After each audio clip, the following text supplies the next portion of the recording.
Malamig ang simoy ng hangin ng gabing iyon. Pagod na si Mang Tino, isang veteranong trooper ng jeep, sa maghapong pamamasada. Konti na lang at uuwi na siya. Huling biyahe na niya iyon at gusto na niyang makapagpahinga. Habang tinatahak niya ang madilim na kalsada patungo sa terminal, isang babae ang pumara sa tabi ng isang lumang puno ng balete. Payat ito, mahaba ang buhok at nakasuot ng lumang puting bestida. Hindi niya maaninag ang mukha nito dahil natatakpan ng kanyang buhok. Pagsakay ng babae, tumahimik ang loob ng jeep. Sa rearview mirror, pinagmamasdan ni Mang Tino ang pasahero. Tahimik lang ito nakayuko at tila hindi gumagalaw.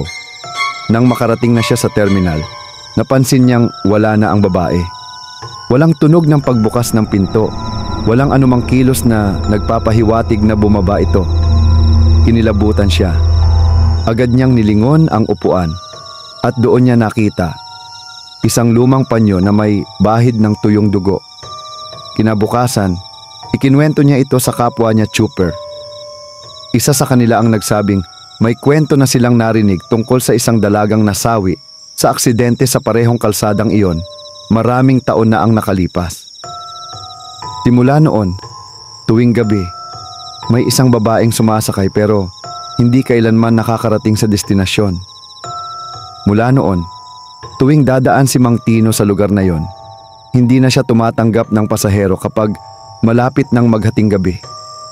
Baka kasi muling sumakay ang huling pasahero. At sa pagkakataong ito, hindi na siya papayag na maiwan pang mag-isa sa loob ng kanyang jeep